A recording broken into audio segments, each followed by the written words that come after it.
If you want, you can tell us where are you from. Hi, Donna. She's from North Carolina. Oh, wow. Yes. Yeah. If you could let us know where you are logging in from, that would be amazing.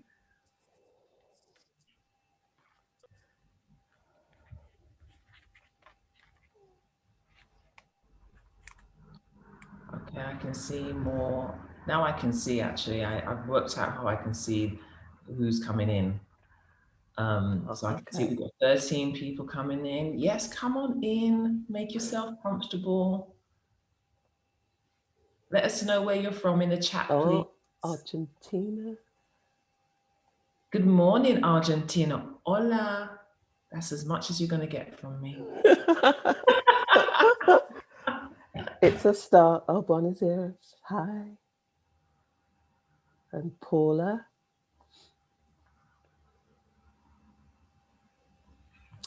Raleigh, North Carolina. I've been to North Carolina. Jordan, good morning.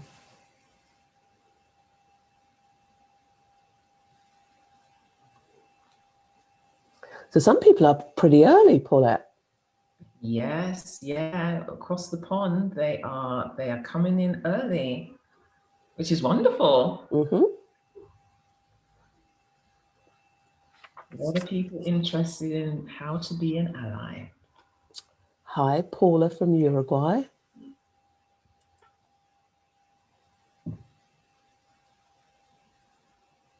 Those who are coming in, please put in the chat where you're logging in from, where you're based at the moment.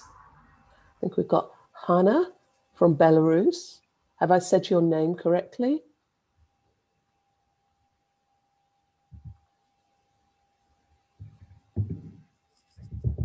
That is great. Ah, Anna. Okay.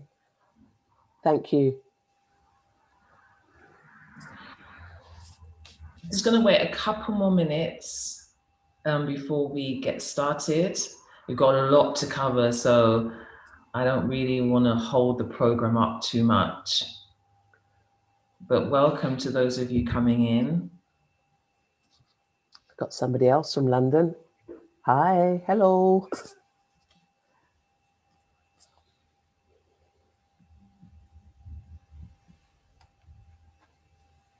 Okay, one more minute and then I will get started.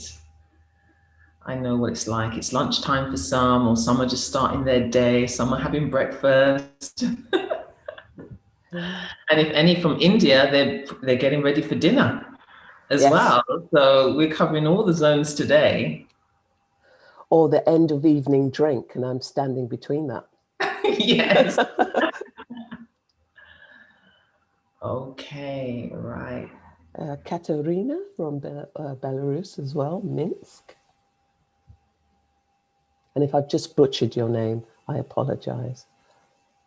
It's really great to see so many of you coming in, and we are expecting more.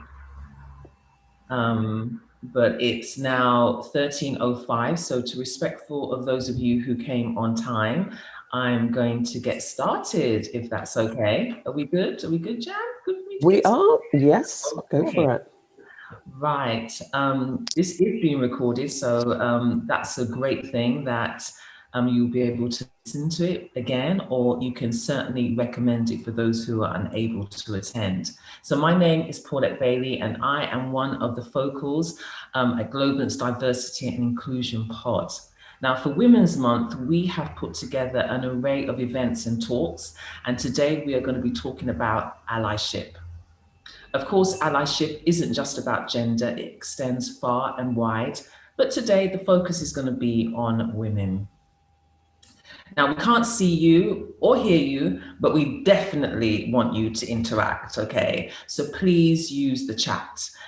Preferably, if you're comfortable, send your comments and questions to the panelists and everyone, or panelists and, hold on one second, let me show you what to do next. The panelists and attendees. Yes, if you can do that, we want to be able to see. We want to be able to see who you all, or everyone, to see the questions that are being asked, if that's okay. Now, I am so excited to introduce you to our phenomenal speaker, Jan Sinclair, who you see right before you.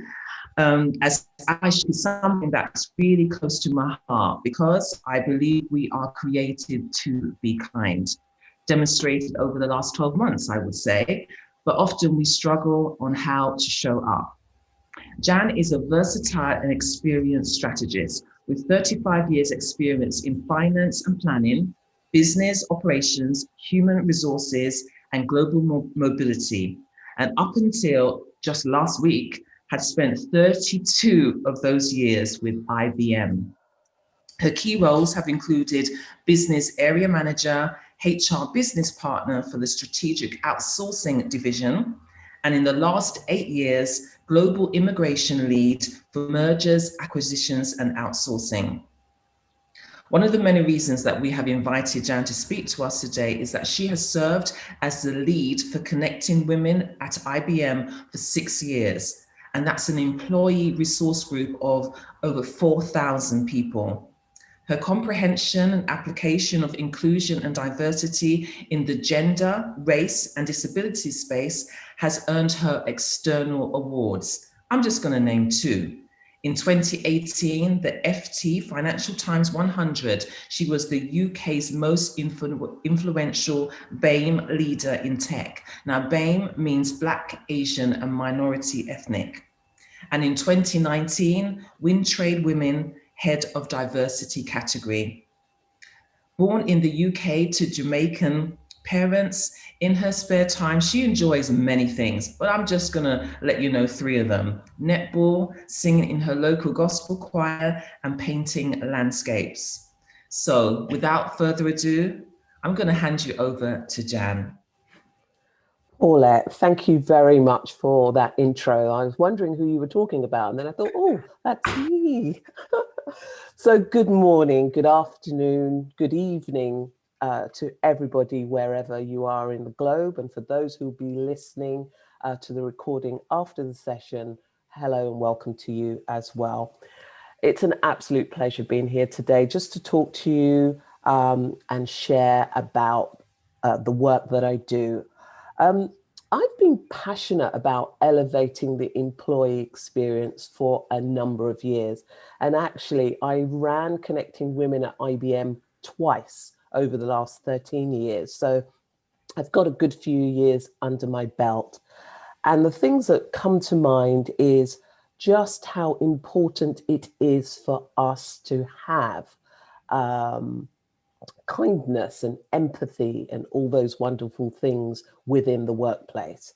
But today, as we come to the end of the Women's Month, I'm here today to talk about, in this session, Paulette, if you could go, being kind and why that is important to the work of being an ally. The word ally and what it actually means. I think for me, there's a soft meaning and a much more harder meaning, but I'll explain that as well. I'd like to bring this to life for you by sharing some external examples of what an ally can look like. I'd like to talk about privilege as well. Normally, sometimes when we hear about privilege, it can take us to a sort of defensive place in terms of, I've got something that somebody else hasn't got. But I'd like to put a spin on that for you guys today. I'd like to leave with you some 10 do's and don'ts if you decide that allyship is something that you'd really like to take more seriously and to help somebody else along the way. And I'd like to leave you with a call to action, because this isn't just something that we'll talk about today, but I know that your organization is very keen on continuing the conversation and for employees to take an action. And also, if you have any questions and answers, we're going to leave 15 minutes at the end, even if I don't finish my presentation, so that we can answer some of your questions. So, next slide, please, Paulette. So whenever I'm asked to speak at a session like this, I always start my research by looking at the website, and I go to the bottom, the footer, and I have a bit of a rummage to see what I could find. And I was very, very heartened to see this slide, with all the hands there, everybody leaning in. And it says, be kind to your peers. And now kindness is a behavior. It's something that, when somebody's kind and they reach out to you, it's something that you often remember. So it said, and I like this wording because it says, together we make a difference. Diversity and inclusion are key to your business. Your organization believes in a culture that empowers, that offers that sense of belonging, where everyone can be developed to their full potential. And that is an aspiration, right? It's a world that people can thrive, which is really, really important, to be creative, to be innovative. And that is future looking as well, looking to the future. But the roots are grounded in that multicultural values of everybody. And as I look around the globe today, we've got people from South America, from London, from India. It truly is a company that has that diverse feel. Next slide, please, Paulette. So kindness and empathy are two, I would say, core ingredients to being an ally. But what does the term ally really mean? So when I look at my Reader's Digest Universal Dictionary, it tells me that an ally is from the word, it's a Latin word, and if I go back to school, I remember I was listening that day in English when it says that a verb is a doing word. So it means that there's some action that is required. It's something that binds people together. And here it says it's someone who supports a group that might be disenfranchised or underrepresented, such as minority groups, and minority being there are a smaller number of this group. Next slide, please. But this is the slide, this is the definition that I most like, and I borrowed it from Forbes, and it says an ally is any person that actively, so doing something, promotes, and it aspires to advance the culture of inclusion through being intentional. So the person knows what their intention behind the activity they're going to do. It's something that's positive, and it takes some conscious effort, some conscious thinking. But what it does, it benefits all the people, not some of the people, but all of the people as a whole. I see being an ally as more than someone who just supports, because it actually acts as a bridge, or can act as a bridge. And although some organizations are diverse, so they have many different types of people, the question is it an inclusive organization? An ally can help somebody else to feel more included in an organization. And they can also help someone to be more of themselves. I'm sure you're all aware that some of the organizations and people who work in organization cannot actually bring their whole selves to work. And what I mean by that is they have to mask who they are in the workplace for fear of retribution, or for fear of prejudices, for fear of stereotypes. So in order to fit in, one can sometimes mask who they are. Now, I am a Black woman. I can't mask who I am, but if I was from the gay community, I could choose whether or not I am out in the workplace or whether or not that's just a weekend activity and something that I keep to myself. An ally can also unearth some of the barriers for other people's lack of success. So they can open doors for people by knowing and understanding and being aware of that person's situation, and then saying, I'm going to actively, consciously do something about that. When we think about inclusion, there's a warmth about included. I was thinking about this as I was doing my research. And in my school days, I remember what it's like to be included in the playground where everybody's playing a game together.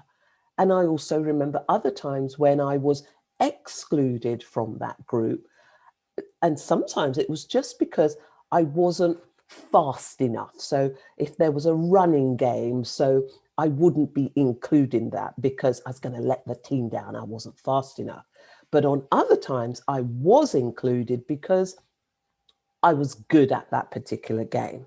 So when we talk about inclusion, it has a nice warmth about it, whereas exclusion really feels quite cold, and it's that it elicits feelings and you remember how you feel in that moment.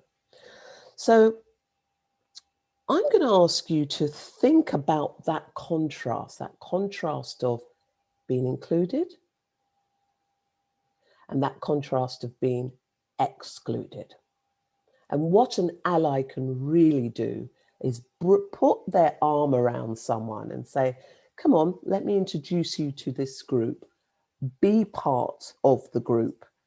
Whereas before, maybe they didn't know how to get into that group, how to access that group. Another thought that comes to mind is when you start in a new role in an organization and you go to a new building, often you're shown around and you're shown a canteen or a cafeteria. And I know we haven't been in the office for quite some time, right? But just cast your minds back to when you're walking through a cafeteria and maybe you're a lone person because you're new and you're wanting to have your lunch. And then there's a table over there full of people and activity and everybody's laughing and the laughter's loud and they sound like they're really enjoying themselves. How does it feel when you're excluded from that? And in contrast, when somebody says, oh, hi, this is Jan, she's new to the organization. And today, I'm inviting her to come and join. And all of a sudden, in that instant, you go from feeling excluded to included. In the chat, next slide, please, Paula. I'd like you to think about a time when someone was an ally for you. How did this make you feel? And if you would be good enough to put that into the chat, we'll be able to see some of your responses. And I'll start you off. Ah, lovely. Thank you, Paula. Paula says grateful. Included. Supported. More relaxed. More open. Magdalena says motivated. Some really good words here. Heard. Yeah, basic need for all human beings to be listened to and to be heard. Thoughtful. Yeah, somebody thinking about you. Yeah, happy. Welcomed.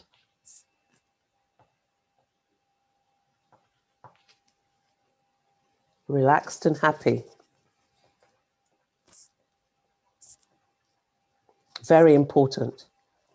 When we're relaxed and we're happy, we feel like our real selves, and we can bring our whole self to work.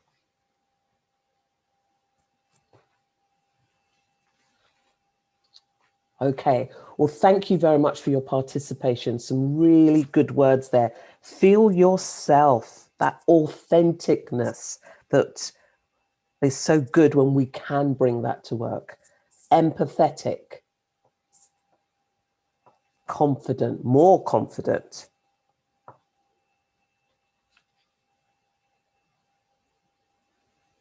Absolutely. So, Paula, if you could go to the next slide for me. Here are some of the words that have come up previously in another session that I did. The big one was included, listened to, which we've had, valued, feeling safe in an organization, being supported, cared for, connected, less stressed, positive we've had. But these are all feelings that conjure up that feel good factor. I was at work today, somebody looked out for me, they supported me. It made me feel more positive. I was cared for. And that is all of those words together. If you could put that together, of that feel goodness, that is what an ally can do for somebody in the workplace. That is what an ally can help somebody else. And sometimes it seems like a very small thing to us, but it has a huge impact on somebody else's life.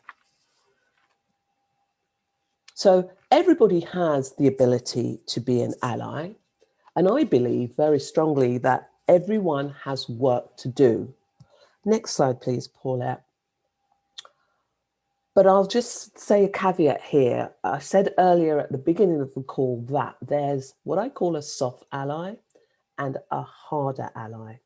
So when some people think about ally, they think of people out with their placards, marching down the street, saying, save this or be this or do that.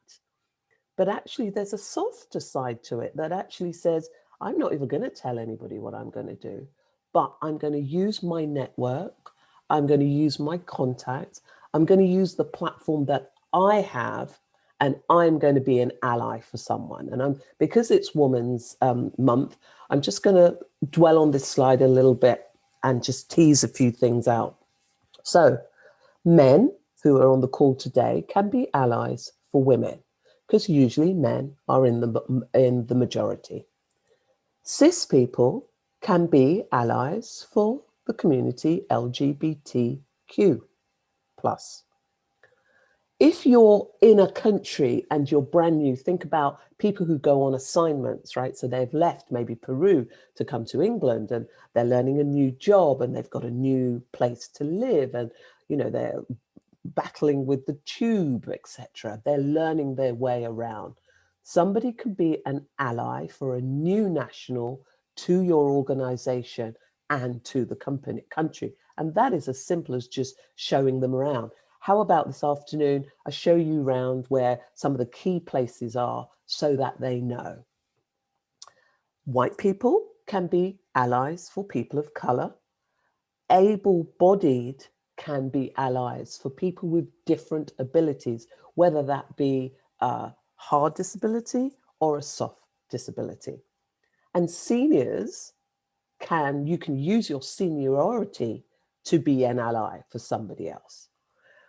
Around in the blue blobs, I've got, women who have silent disabilities, and that could be if they've got an illness, which could be something like lupus or endometriosis or something that nobody can see, but it really gives them a problem, either in monthly or in some type of cycle. But what it does, it impairs their ability to work to their full potential in that particular time.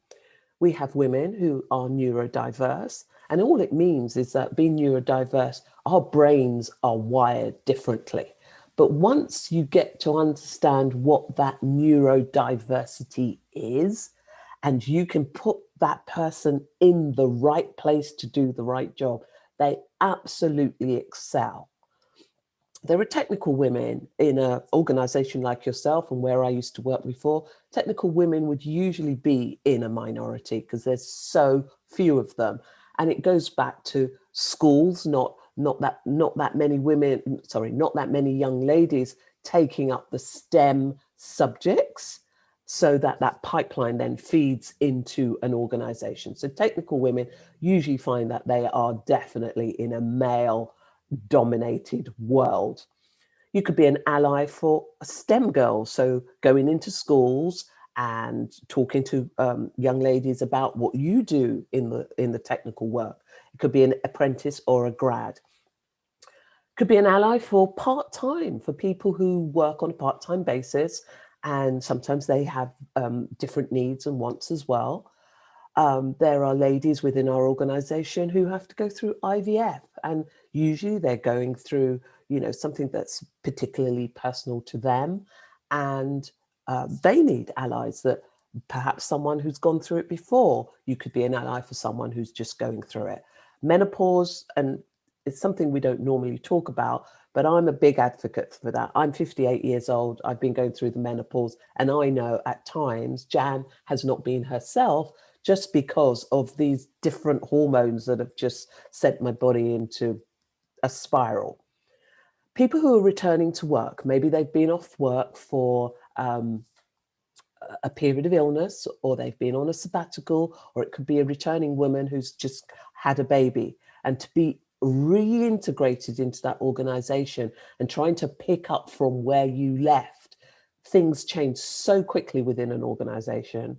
We know that can be difficult for some of our employees. And then you think about the carer, the life of a carer. So they're looking after maybe aged parent, maybe going through, Alzheimer's or dementia. They're trying to do their job, and they've also got children to look after as well, and do their full-time job and try and perform and keep up. Sometimes that can be quite a lot. So I'm just giving you some examples of where you can be an ally, or think about being an ally for somebody else, and being kind. And as I said, it doesn't have to be out there, marching, hands up, etc. There are so many different ways of being an ally. Okay, next slide, please, Paulette.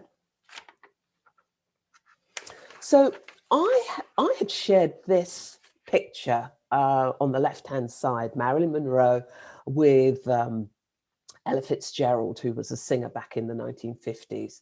And I like this picture, and I'll tell you why, because it's just two women sitting there having a really good time, and we can see people in the background looking, and I think they're waiting to see a show. But I'm going to give you two examples of famous people who have been allies for someone else. So the story with Marilyn and Ella Fitzgerald is that when we look at this picture, it's 1955, so I've seen set. And of course, there's deep segregation in America. And when I first looked at this picture, I thought that Marilyn was going to be an ally for Ella because of her color. But I was quite wrong in this assumption, because actually, Marilyn had been going to one of these really trendy clubs, and she had Ella as a friend, and Ella was a great singer, as we know if you're into jazz.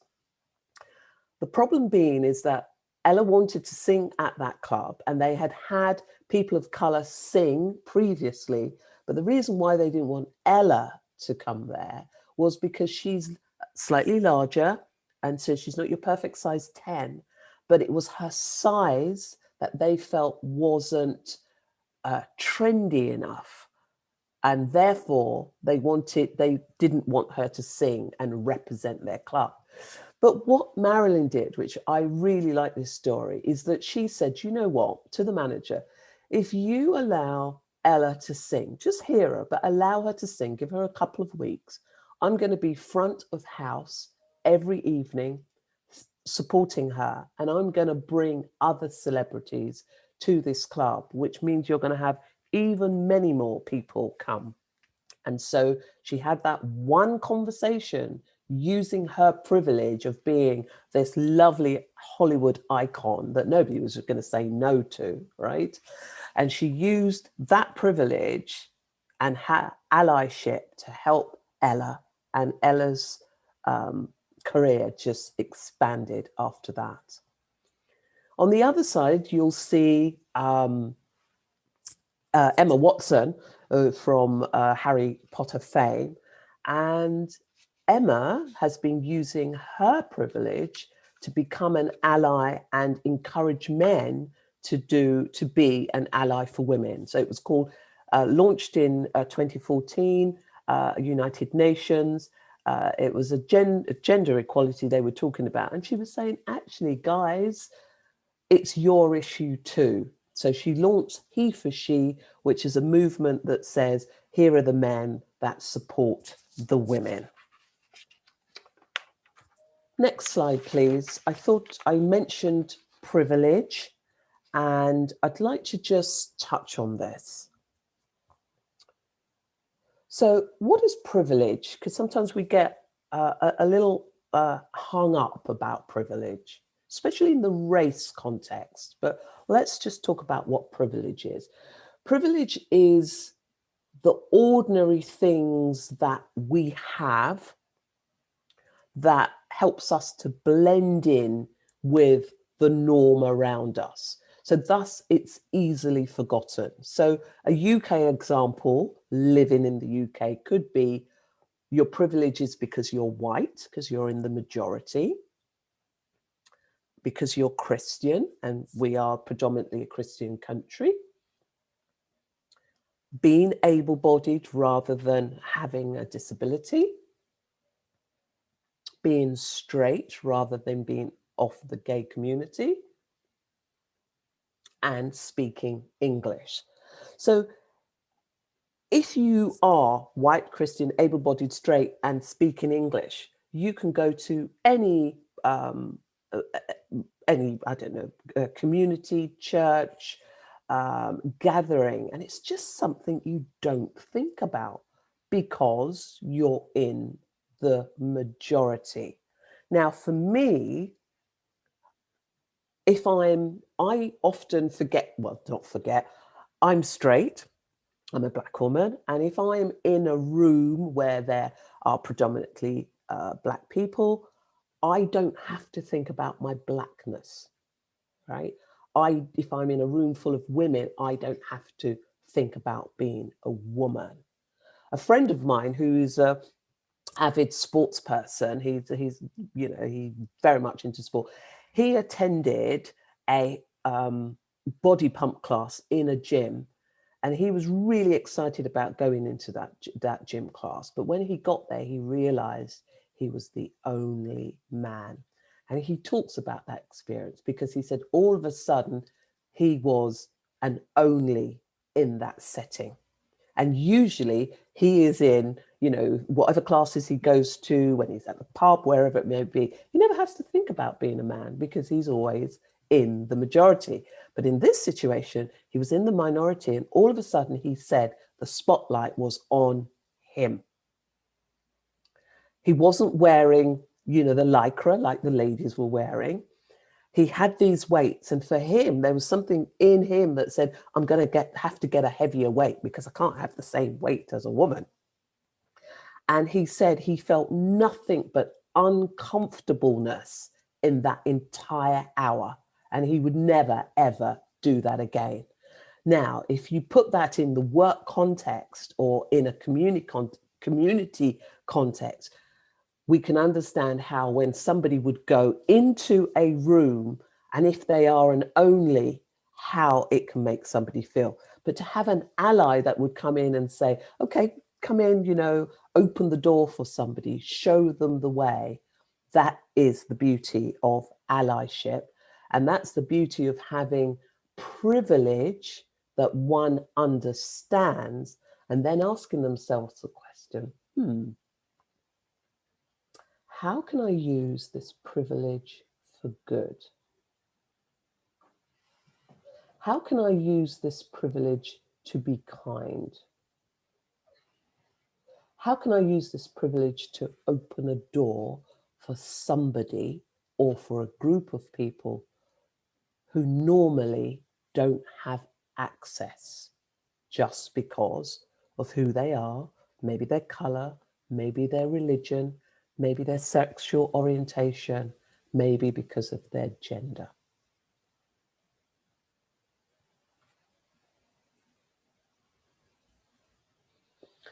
Next slide, please, Paulette.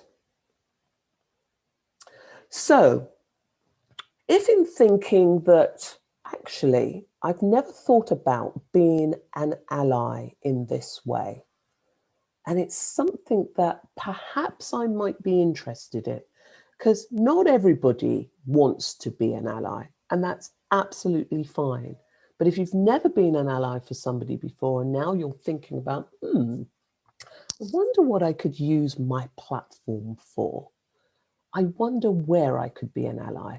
Let me just offer a couple of do's and don'ts. And this is taken from many, many, many sources. And this is the generic thinking, okay? So a do is do activate a growth mindset to recognize one's own privilege and use this privilege to lift others. So as I said, if you're in the majority, you've probably never had to think about privilege and what privilege I actually have. But just having that curiosity to say, actually, let me understand this a little bit more, it helps us to grow. And in growing, we can use that privilege to lift others. Do confront biases. We all have a bias. We all have in our head this, you know, if you mention somebody from maybe Jamaica, you know, the stereotypical thought is, you know, they love reggae. Yes, we do. They can run fast, not all of us. But, you know, there are those stereotypical thoughts, and we all have a bias. And they are usually unconscious, which is what makes them so lethal when they do come into play. And learning about our biases, we can then understand how they influence our decisions and what actions we take next. Do listen to as many voices as possible. The wonderful thing with social media is that, you know, there are TED Talks, there's, you know, various different podcasts where you can listen to somebody's lived experience. So I've been consciously trying to understand more about the lived experience of a lesbian, and I'll explain to you why in a minute. And so I've watched a couple of movies, I've watched stand-up comedy about it, and I hadn't realized just what the journey of some of these lesbians are, right? But I've been listening to different voices. I've been listening to different people's experiences and different perspectives. So I understand their lived experience. And I'm also, as I'm trying to become more conscious and a more conscious human, I am listening to lived experience of just different people right across the board. Once you understand and get more awareness of these, you know, different perspectives, do amplify these voices, you know, and, you know, share these experiences with other people as well. Do opt for willful awareness. So this is where, you know, I want to be aware, so therefore I'm going to read a book, I'm going to read a podcast, I'm going to listen to a podcast, I'm going to read articles, I'm going to speak to people and really create as many references for ourselves as possible. And learn about, you know, the oppressive systems and the inequalities that sometimes we unknowingly and unwittingly participate in. That's a big one. That's a big one. On the don'ts, I would say we're all on a journey. We're all learning. So lots of people will say, oh, I don't want to participate in this jam because I'm going to make a mistake and then I'm going to get something wrong and then somebody's going to be horrible to me. And yes, all of those things are true, but we're all on a journey. And when we're learning, it's like learning to ride a bike, right? We learn to ride that bike, we're going to fall off, we're going to get bruised knees, but we pick ourselves up, we brush ourselves off, and we continue. So be open to make an apology. I've made loads of apologies and said, I'm so sorry, I got that completely wrong. And also if somebody, leans into me and says, Jan, what did you mean by that? Because when you said that, this was the impact. And I'd think, oh my Lord, that was not how I intended it to land, but I know for next time. None of us are experts. Really, this is just an ongoing journey. And the more we learn, the more I learn, the more I realize there is more to learn. So no one's an expert, but we've got to start somewhere. And in starting, it really is our role to listen and our role to learn.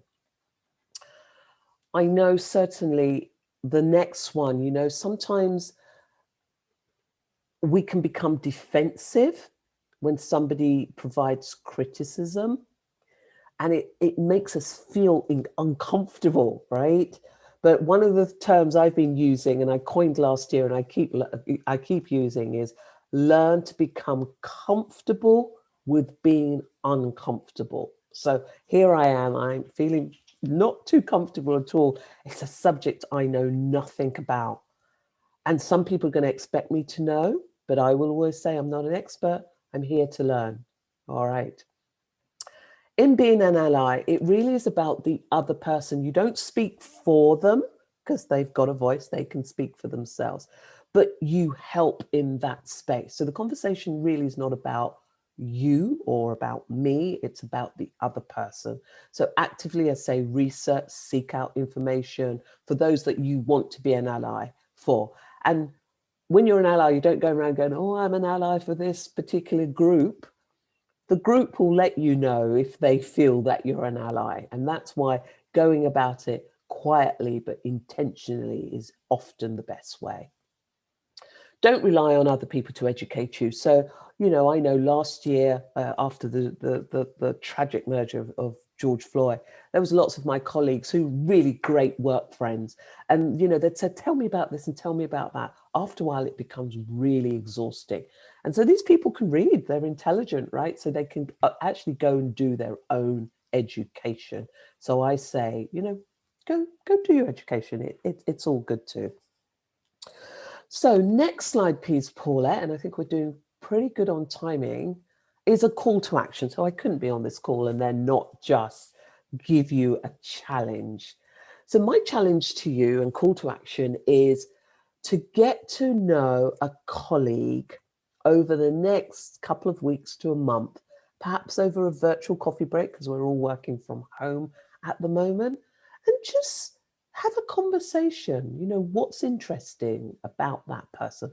What's different about that person? To be different is to be diverse. To be diverse is to be unique. And so there's some uniqueness about a person that is quite interesting. So I challenge you to have a virtual coffee break, get to know a colleague. Share the findings with other friends and colleagues so you start creating that conversation about allyship and differences and celebrating differences.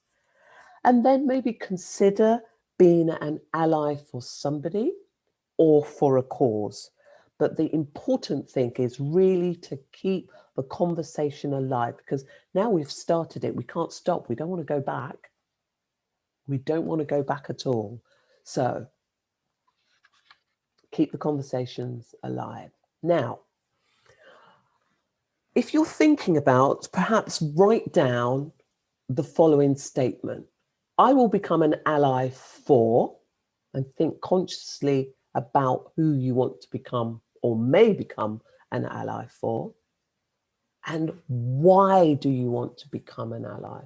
Because. So I will become an ally for the LGBTQ community because no one should be persecuted because of their sexual orientation. For me, I touched on it earlier, I have become an ally for the lesbians community, because my niece is a lesbian and I would not want her to be in a community or a workspace where she's going to be treated differently or persecuted because of her sexual orientation. So I will become an ally for, and then because. What is your why statement? Why do you want to become an ally? Next slide, please, Paulette. So I now am very, very blessed that my passion and work comes together. I now work for the Centre for Inclusive Leadership, and I love this slide because it says inclusion, and at the Centre for Inclusive Leadership, we define inclusion as when people feel respected, they feel valued. Some of these words came out from the word cloud. They feel safe, they feel trusted, they have a sense of belonging, and they're able to be their best selves and do their best work. So thank you for listening. My name's Jan Sinclair, and I hope that you will go forward and become an ally for somebody, and that you've found this interesting and informative. And we'll now move to some questions, and I hope I can answer them for you.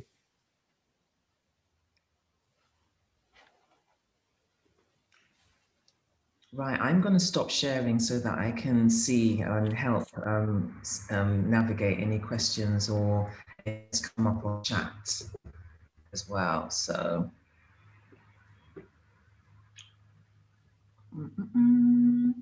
do we have any questions? Any comments? Yeah. Is there anybody on the call today who, before coming to this session, thought, I can't be an ally, and now maybe thinking, perhaps I could be an ally? All the questions are coming in now. How can we address more structural obstacles to diversity? That question's come from Hernan. Probably, sorry, and please repeat that for me, Paulette. How can we address more structural obstacles to diversity? This is all about the learning and providing the awareness.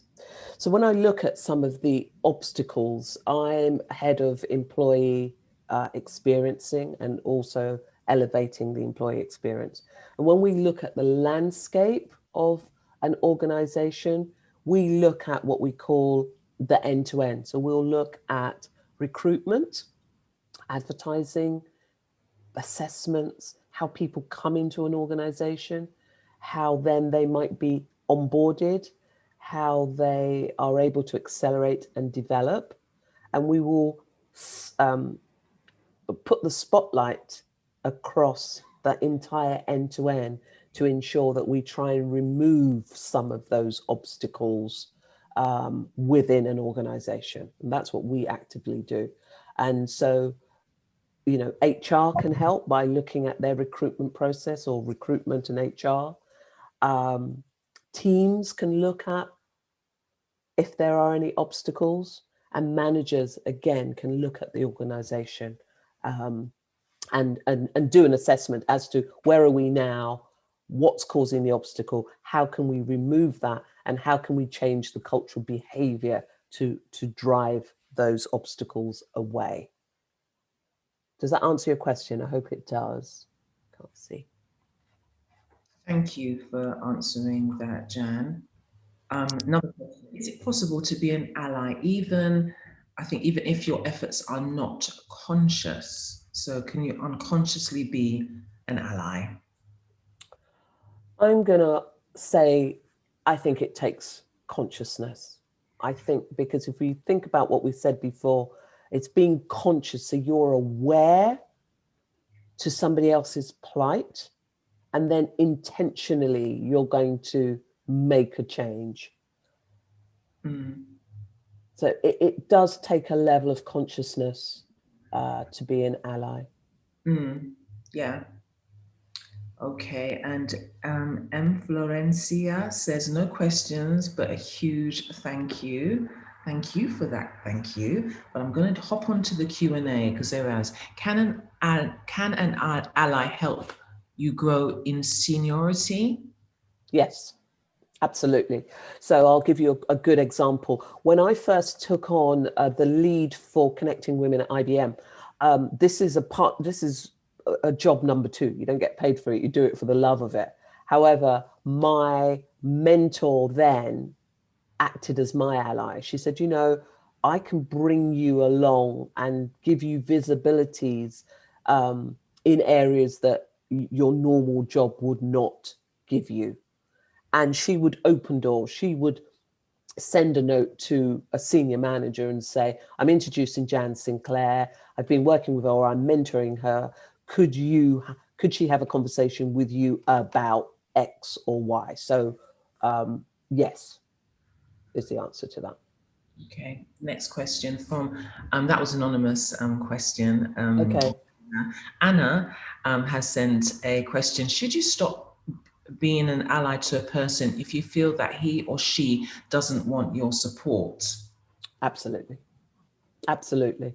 You know, sometimes if you think about the bike analogy, right? We help people to grow, right? So when you start riding the bike, you can't ride it very well. You fall down and you get bruised with it. But at some stage, you become competent, right? So this person kind of no longer needs your help and assistance.